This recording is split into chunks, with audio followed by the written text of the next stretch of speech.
दोस्तों स्वागत है आप सभी का आपके अपने यूट्यूब चैनल बीए सेंटर में। पॉलिटिकल साइंस का एक मोस्ट इंपॉर्टेंट क्वेश्चन को आज हम लोग समझेंगे कि मार्क्स के इतिहास की भौतिकवादी व्याख्या की विवेचना करें। मार्क्स के इतिहास की भौतिकवादी व्याख्या की विवेचना करने के लिए कहा जा रहा है। दोस्तों इतिहास किस तरह से बदलता है, इसके लिए कार्ल मार्क्स के द्वारा एक सिद्धांत दिया गया जिसका नाम इतिहास की भौतिकवादी व्याख्या रखा गया। ठीक है, और यही जो सिद्धांत है मार्क्स का, उसकी विवेचना करने के लिए आपको कहा जा रहा है। मोस्ट इंपॉर्टेंट क्वेश्चन है, इसको सबसे पहले आप लोग VBI मार्क कर लीजिए और ये क्वेश्चन आपके एग्जाम में पूछा जाने वाला है। 15 नंबर में क्वेश्चन आएगा। ठीक है, तो आप लोग इसको फिक्स कर लीजिए और समझिए कि किस तरह से इस क्वेश्चन के आंसर को आप लोग अपने एग्जाम में लिख पाएंगे। तो वीडियो को आप लोग अंत तक देखिएगा। चैनल पर नहीं तो आप लोग चैनल को सब्सक्राइब जरूर कर लीजिएगा। समझते हैं हम लोग मार्क्स का इतिहास का जो भौतिकवादी व्याख्या है वो क्या है। मार्क्स जो है वो कहते हैं कि ये जो कार्ल मार्क्स है वो कहते हैं कि इतिहास जो है वो किसी भी महान व्यक्ति के विचार से, धर्म से या फिर किसी भी सोच से नहीं बदलता है, बल्कि इतिहास जो है वो आर्थिक परिस्थितियों से और उत्पादन के साधनों में होने वाले परिवर्तन से बदलता है। ठीक है, अब आप बोलेंगे कि ये आर्थिक परिस्थितियाँ क्या है या फिर उत्पादन के साधन क्या है। तो आर्थिक परिस्थितियाँ मतलब जैसे आप आज क्या कर रहे हैं, खेती बाड़ी कर रहे हैं, कुछ समय के बाद अगर आपके गांव में कारखाना खुल जाता है तो वहाँ पर आपको रोजगार मिलने लगता है, शिक्षा बढ़ने लगता है। ठीक है, बड़े बड़े शहर बनने लगते हैं, मतलब शहर बदलने लगता है, तो सोच लोगों का बदलता है। इसके कारण राजनीति बदलता है, समाज बदलता है और फिर इतिहास भी बदलता है। तो इसको बोलते हैं आर्थिक परिस्थितियाँ। उत्पादन के साधन का मतलब है जैसे कि मान लीजिए आप रोटी खाते हैं, तो रोटी कहाँ से, अचानक से तो वो रोटी बन के नहीं आता है। रोटी बनाने के लिए पहले आपको ज़मीन चाहिए, फिर वहाँ पर गेहूँ बोने के लिए उसको जोतना पड़ेगा, ट्रैक्टर से उसको जोतना है, फिर उस बहुत सारी मशीनों से उसको काटना है, फिर वहाँ पर मजदूर लगेंगे, फिर उसका पिसाई होगा, तब जाकर हमारे घर में आटा आता है और उसको हम लोग रोटी बना करके खाते हैं। तो ये जो पूरा काम होता है, ये जो पूरा प्रक्रिया, इसी को मार्क्स ने उत्पादन के साधन नाम दिया है, उत्पादन का साधन नाम दिया है। ठीक है, तो जो कार्ल मार्क्स है वो कहता है कि जो इतिहास है वो सिर्फ किसी भी राजा के द्वारा नहीं बदला जाता या फिर किसी भी महान व्यक्ति के द्वारा नहीं बदला जाता, किसी भी धर्म के द्वारा नहीं बदला जाता, बल्कि इतिहास जो है वो आर्थिक परिस्थितियों के कारण बदलता है या फिर उत्पादन के साधनों में जो परिवर्तन होता है उसके कारण इतिहास बदलता है। और यही पूरे डिटेल को आज हम लोग इस वीडियो में समझने वाले हैं। तो वीडियो को आप लोग अंत तक जरूर देखिएगा। चैनल पर नहीं हो तो आप लोग चैनल को सब्सक्राइब कर लीजिए और अपने दोस्तों में इस वीडियो को शेयर भी जरूर कर दीजिएगा। और अगर ये वीडियो आपको अच्छा लगता है तो वीडियो को लाइक भी जरूर कर दे और साथ में कमेंट करके जरूर बताइएगा कि आप लोग कहाँ से इस वीडियो को देख रहे हैं। एक छोटा सा यहाँ पर परिचय लिखा है, उसको समझ लेते हैं। कहा जा रहा है कि कार्ल मार्क्स आधुनिक युग के महान राजनीतिक विचारक क्या है। तो कार्ल मार्क्स जो है वो आधुनिक युग के एक महान राजनीतिक विचारक हैं, अर्थशास्त्री और समाजशास्त्री थे। उन्होंने इतिहास को समझाने के लिए इतिहास की भौतिकवादी व्याख्या का सिद्धांत दिया और इनके द्वारा इतिहास को समझाने के लिए ही इतिहास की भौतिकवादी व्याख्या का सिद्धांत प्रस्तुत किया गया है। मार्क्स का मानना था कि इतिहास का निर्माण केवल महान व्यक्तियों, धर्म, नैतिकता या फिर विचारों से नहीं होता। ये जो मार्क्स हैं, कार्ल मार्क्स, ये कहते हैं, ये ऐसा मानते हैं कि इतिहास जो है, इतिहास का जो निर्माण है वो केवल महान व्यक्तियों, धर्म, नैतिकता या फिर विचारों से नहीं होता है, बल्कि आर्थिक परिस्थितियां और उत्पादन के साधनों में होने वाले परिवर्तन इतिहास को आगे बढ़ाते हैं। मतलब जिस तरह से समय समय के अनुसार आर्थिक परिस्थितियां बदलती है, उत्पादन के साधन बदलते हैं, तब जाकर इतिहास भी बदलता है। ऐसा नहीं कि सिर्फ किसी राजा महाराजा के कारण इतिहास बदलता है या फिर किसी भी महान व्यक्ति के विचार से इतिहास बदलता है या फिर किसी भी धर्म के कारण इतिहास बदलता है, ऐसा कोई बात नहीं है। उसमें आर्थिक परिस्थितियां काम करती है और उत्पादन के साधन का जो परिवर्तन है वो काम करता है, तब जाकर इतिहास बदलता है। इसलिए उनके इस सिद्धांत को इतिहास की भौतिकवादी व्याख्या कहा जाता है। इसलिए कहा जा रहा है कि इसलिए उनका ये जो सिद्धांत दिया गया है उसको इतिहास की भौतिकवादी व्याख्या कहा जाता है। क्यों कहा जाता है? भौतिकवादी व्याख्या का मतलब है, जहाँ पर भौतिकवादी मतलब क्या है, जैसे हम लोग खाना पीना खाते हैं, उद्योग है, रोजगार है, पैसा है, ये सब चीज़ क्या है, सब भौतिक की चीज़ है। तो इसीलिए क्योंकि इन सब चीज़ों से इतिहास बदलता है, इसीलिए ये जो सिद्धांत है इसको इतिहास की भौतिकवादी व्याख्या नाम दिया गया। ठीक है, उम्मीद करते हैं ये चीज़ आपको समझ में आ गया होगा। अब यहाँ पर हम लोग आगे देख लेते हैं इसकी परिभाषा। जैसे जैसे ये वीडियो आगे बढ़ेगा उस तरह से आपको और अच्छे से डिटेल में सब कुछ समझ में आता जाएगा। तो वीडियो को आप लोग अंत तक देखिएगा। परिभाषा लिखा है, परिभाषा को हम लोग समझते हैं। इतिहास की भौतिकवादी व्याख्या व सिद्धांत है जिसके अनुसार इतिहास का विकास मुख्य रूप से आर्थिक परिस्थितियों, उत्पादन के साधनों और वर्ग संघर्ष के कारण होता है। ये जो परिभाषा है ये कह रहा है कि इतिहास का जो भौतिकवादी व्याख्या है वो ऐसा सिद्धांत है जिसके अनुसार इतिहास का जो विकास है वो मुख्य रूप से आर्थिक परिस्थितियों के कारण होता है, उत्पादन के साधनों के कारण होता है या फिर जो वर्ग संघर्ष होता है उसके कारण होता है। अब वर्ग संघर्ष क्या है ये भी हम आपको समझा देते हैं। वर्ग संघर्ष का मतलब जैसे मजदूर और मालिक, जब जो मालिक जो है वो मजदूर का शोषण करने लगता है तो एक ना एक दिन मजदूर क्या करता है, उसके ऊपर धावा बोलता है, आंदोलन करता है और फिर वो जाकर के दोनों का बराबर होता है। तो उसी को वर्ग संघर्ष कहा जाता है। जैसे एक बड़ा एक छोटा तो उसको बोलते हैं वर्ग संघर्ष, एक गरीब है एक अमीर है उसको बोलते हैं वर्ग संघर्ष। ठीक है, दूसरा विद्वानों के द्वारा कुछ परिभाषा लिखा है उसको समझिए। कार्ल मार्क्स के अनुसार कहा जा रहा है कि मनुष्य की सामाजिक चेतना उसके जीवन को निर्धारित नहीं करती। मनुष्य का जो सामाजिक चेतना है वो उसके जीवन को निर्धारित नहीं करती, बल्कि उसका सामाजिक और आर्थिक जीवन उसकी चेतना को निर्धारित करता है।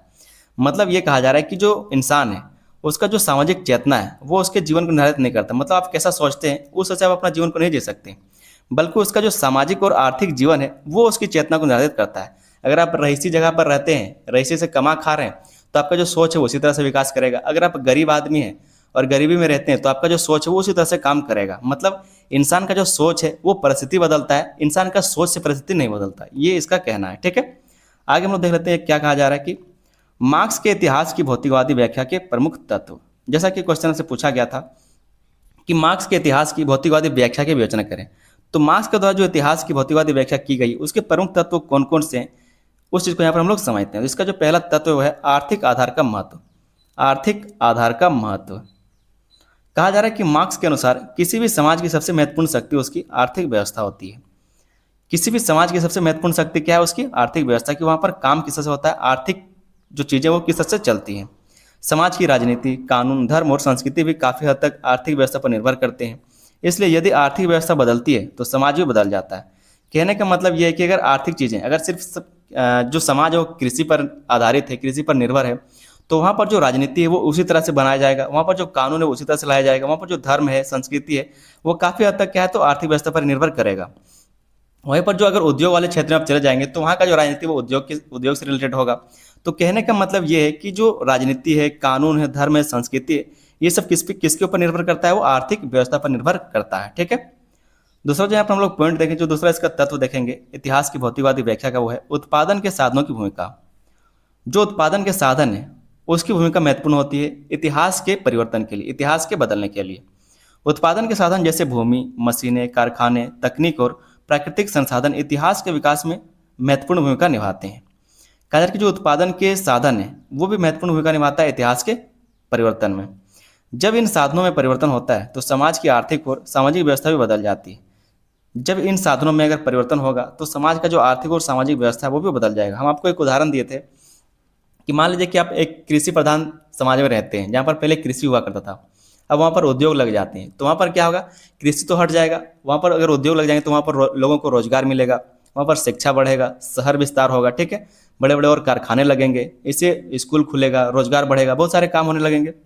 तो समाज जो है आर्थिक और सामाजिक व्यवस्था भी बदल जाती है। अगर वहाँ पर कह सकते हैं जो साधन है वो बदलता है तो समाज का जो आर्थिक और सामाजिक व्यवस्था है वो भी बदल जाता है। पहले लोग कृषि पर निर्भर थे तो कम आय था, अब वहाँ पर कारखाने लग गए तो लोगों को आय मिलने लगा है, शिक्षा बढ़ गया। ठीक है, राजनीति बदल चुका है, और जब राजनीति बदलता है, समाज बदलता है, तो इतिहास भी बदल जाता है।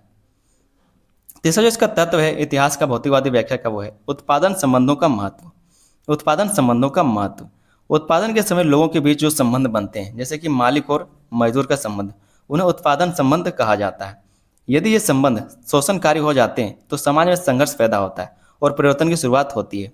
तो ये भी क्या है, एक कारण है इतिहास के बदलने का, उत्पादन संबंधों का महत्व। ठीक है, जो उत्पादन संबंध है ये भी क्या करता है, इतिहास को बदलने में महत्वपूर्ण भूमिका निभाता है। जैसे मान लीजिए कि मालिक और मजदूर है, अगर मालिक मजदूरों का शोषण करने लगेगा तो इससे क्या होगा, संघर्ष पैदा हो सकता है और परिवर्तन की शुरुआत होती है। एक ना एक दिन ऐसा भी होगा कि जो मजदूर है वो मालिकों को उठा के पटकेगा और जो मजदूर है वो मालिक बन जाएगा। ठीक है, तो यही बात यहाँ पर मार्क्स के द्वारा कहा जा रहा है, ये मेरा विचार नहीं है, इस तरह से मार्क्स का सोच है और इन्होंने यही बात अपने इस सिद्धांत में कहा है। ठीक है, चौथा जो इसका तत्व है वो है आर्थिक आधार और अधिरचना का संबंध। आर्थिक आधार और अधिरचना का संबंध, मार्क्स ने समाज को दो भागों में बांटा है। एक आर्थिक आधार जहाँ पर उत्पादन, व्यापार और उद्योग आदि आते हैं, इसको बोलते हैं आर्थिक आधार। ठीक है, और दूसरा है अधिसंरचना, कि क्या है, अधिरचना। ठीक है, जहाँ पर राज्य आता है, कानून, धर्म, शिक्षा, संस्कृति आदि ये सब आते हैं। तो मार्क्स ने क्या किया, समाज को दो भागों में बांट दिया। एक तो आपका आर्थिक आधार हो गया, याद रखिएगा, जहाँ पर उत्पादन आता है, व्यापार आता है, उद्योग आता है, ये सारी चीज़ें बड़ी बड़ी चीज़ें जिसके कारण आर्थिक व्यवस्थाएं पूरी चलती है। और दूसरा है अधिरचना, जिसके अंदर राज्य आता है, कानून, धर्म, शिक्षा, संस्कृति ये सब आता है। उनके अनुसार आर्थिक आधार बदलने पर अधिरचना भी बदल जाती है। अगर आर्थिक आधार बदलेगा, अगर उत्पादन की जगह कृषि हो जाएगा, व्यापार की जगह पर हल चलाना हो जाएगा, ठीक है, उद्योग की जगह पर क्या होगा, सिर्फ कृषि रह जाएगा। ठीक है, तो इसके कारण जो राज्य है वो बदलेगा, जो कानून है वो बदलेगा, धर्म बदलेगा, शिक्षा बदलेगा, संस्कृति बदलेगा, परंपरा बदलेगा। और यही बात यहाँ पर कहा जा रहा है कि उनके अनुसार आर्थिक आधार बदलने पर अधिरचना भी बदल जाती है, अर्थात समाज की अन्य संस्थाएं आर्थिक व्यवस्था से प्रभावित होती हैं। समाज की जो भी संस्थाएं, जैसे कि राज्य हो गया, ये भी एक संस्था है समाज का, कानून हो गया, धर्म हो गया, शिक्षा हो गया, संस्कृति हो गई, सब क्या है, सब संस्थाएं समाज की, जिसके कारण समाज चलता है। तो अगर आर्थिक व्यवस्था में अगर परिवर्तन हुआ तो जो अधिरचना है वो भी बदलेगा। ठीक है। पांचों जो यहाँ पर हम लोग पॉइंट देखेंगे, जो पांचवा तत्व देखेंगे इतिहास के परिवर्तन के लिए, वो है वर्ग संघर्ष इतिहास की प्रेरक शक्ति। जो वर्ग संघर्ष है, जैसे हम आपको मालिक और मजदूर का उदाहरण दिए, तो जो वर्ग संघर्ष है ये क्या है, इतिहास को बदलने का काम करता है। मार्क्स का प्रसिद्ध कथन है कि अब तक के समस्त समाज का इतिहास वर्ग संघर्ष का इतिहास है। मार्क्स का अगर मोटा मोटी हम लोग बात करें तो इनके द्वारा एक कथन दिया गया कि अब तक के समस्त समाज का इतिहास वर्ग संघर्ष का इतिहास, मतलब अभी तक जो इतिहास में परिवर्तन हुए हैं वो किसके कारण हुआ है, वर्ग संघर्ष के कारण ही हुआ है। जब जब दुनिया में वर्ग संघर्ष हुआ है, मतलब मजदूर और मालिक जैसा, सामंत और किसान जैसा, ठीक है, या फिर जो राष्ट्रवाद होता है, कह सकते हैं जो जैसा कि फांसीवाद हो गया, ये सब जो विचारधाराएं होती है, तो जब भी एक छोटा एक बड़ा आता है, वर्ग संघर्ष जहाँ पर आता है वहाँ पर इतिहास बदलता है। और मार्क्स के द्वारा एक प्रसिद्ध कथन यही दिया गया कि अब तक के समस्त समाज का जो इतिहास है वो वर्ग संघर्ष का इतिहास है। इतिहास में हमेशा शोषण और शोषित वर्ग के बीच संघर्ष हुआ है। यही संघर्ष समाज को आगे बढ़ाता है और नई व्यवस्था को जन्म देता है। मार्क्स कहते हैं कि इतिहास जो है वो हमेशा शोषक और शोषित वर्ग के बीच संघर्ष हुआ है। इतिहास में हमेशा से, मतलब एक जो मजदूर होता है, एक जो मालिक होता है, उसके बीच में हमेशा क्या है, संघर्ष देखने को मिला है। और इसी कारण जो है वो इतिहास बदलता है, समाज आगे बढ़ता है। अगला जो तत्व हम लोग देखेंगे वो है इतिहास का क्रमिक विकास। इतिहास का क्रमिक विकास भी इसका एक तत्व है इतिहास का भौतिकवादी व्याख्या का।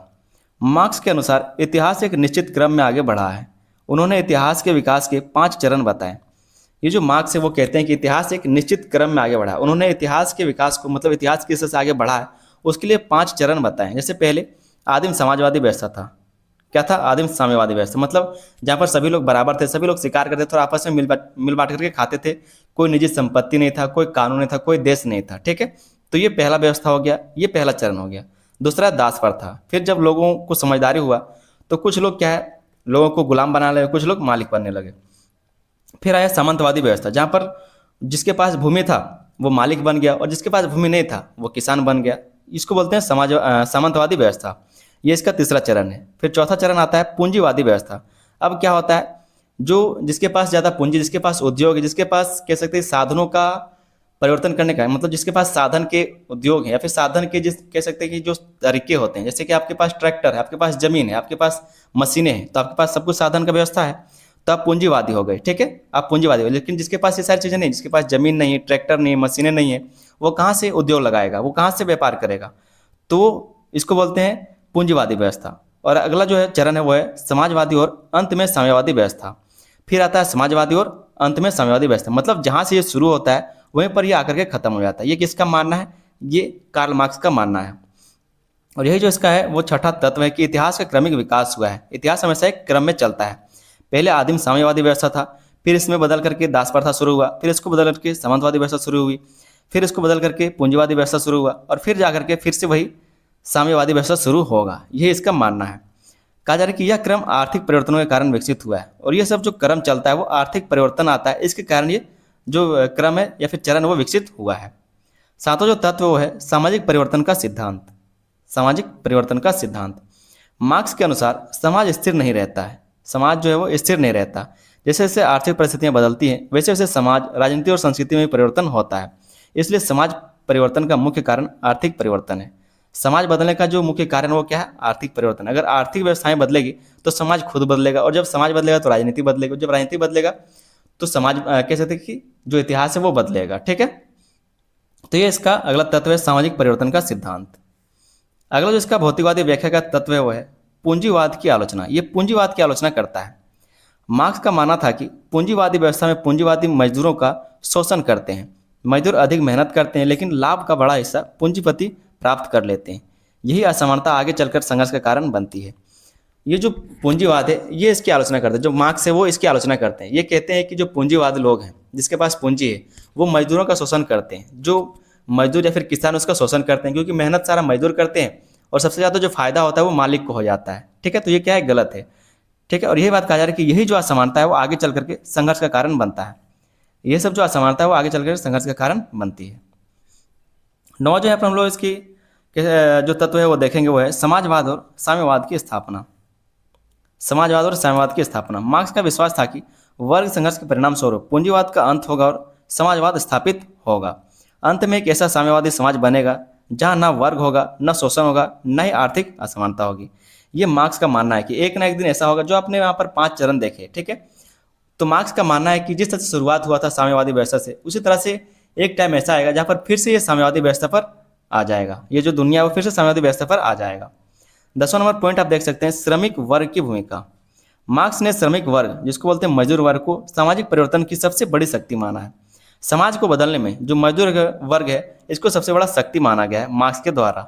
उनके अनुसार मजदूर संगठित होकर शोषण का विरोध करेंगे और एक नई सामाजिक व्यवस्था की स्थापना करेंगे। आज भी ये मानते हैं, या फिर कह सकते हैं जो मार्क्स है उनका मानना था, उनका विचार था कि एक ना एक दिन जो मजदूर है वो मालिक को पटकेंगे और उनकी जो व्यवस्था है उसको खत्म करेंगे और साम्यवादी व्यवस्था को लागू करेंगे।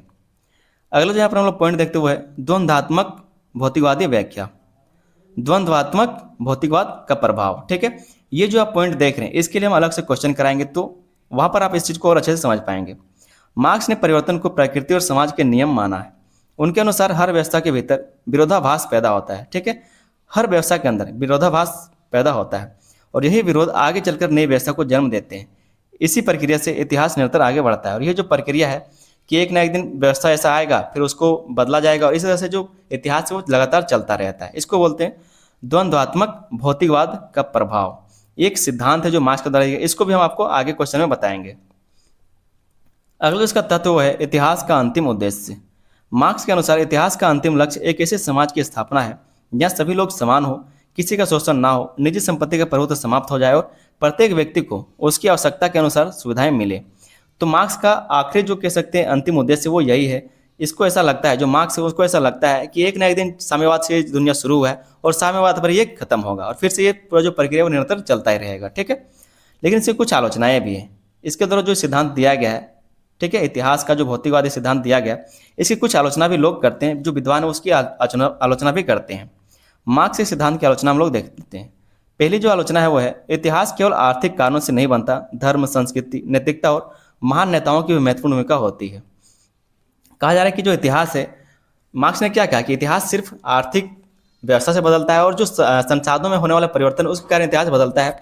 वहाँ पर कोई धर्म, संस्कृति, विचार, नैतिकता ये सब काम नहीं करता है। लेकिन ये क्या है, इसकी एक आलोचना है, क्योंकि कहीं ना कहीं धर्म, संस्कृति, नैतिकता, महान नेताओं के विचार, ये सब कहीं ना कहीं इतिहास के बदलने में महत्वपूर्ण भूमिका निभाते हैं।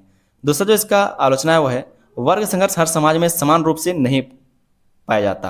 ये जो वर्ग संघर्ष है, मतलब जहाँ पर मजदूर और मालिक के बारे में कार्ल मार्क्स ने कहा है, तो हर समाज में मजदूर और मालिक नहीं देखा जाता, ठीक है। तो ये भी इसका क्या है, आलोचना है।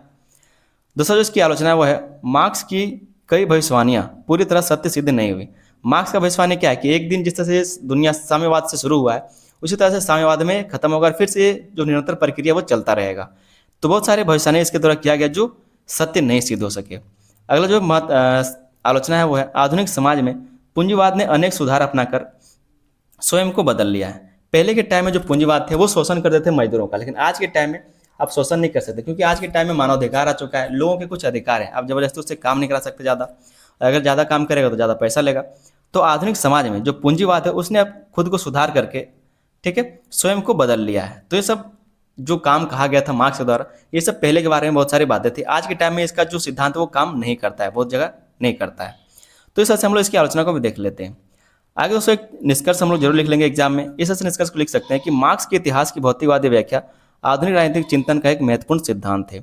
इस सिद्धांत ने इतिहास को आर्थिक दृष्टि से समझाने का प्रयास किया और यह बताया कि आर्थिक परिस्थितियां, उत्पादन के साधन और वर्ग संघर्ष इतिहास के विकास के मुख्य कारण हैं। यद्यपि इस सिद्धांत की कुछ सीमाएं हैं, फिर भी इतिहास, राजनीति, समाजशास्त्र और अर्थशास्त्र के अध्ययन में इसका अत्यंत महत्वपूर्ण स्थान है। तो इस तरह से क्या करेंगे, आप लोग निष्कर्ष को जरूर लिख लेंगे। उम्मीद करते हैं क्वेश्चन का आंसर आपको समझ में आया होगा। चैनल पर नहीं तो आप लोग चैनल को जरूर सब्सक्राइब कर लीजिए, वीडियो को लाइक कर दीजिए और अपने दोस्तों में इसको शेयर भी जरूर कर दीजिएगा। आप लोग के लिए हम प्लेलिस्ट बना दिए जिसका लिंक डिस्क्रिप्शन में जाके चेक कर लीजिए और प्लेलिस्ट से आप लोग तैयारी जरूर शुरू कीजिएगा और अपने दोस्तों में उस लिंक को शेयर भी जरूर कर दीजिएगा। मिलते हैं हम लोग किसी अगले वीडियो में, तब तक के लिए धन्यवाद। जय हिंद।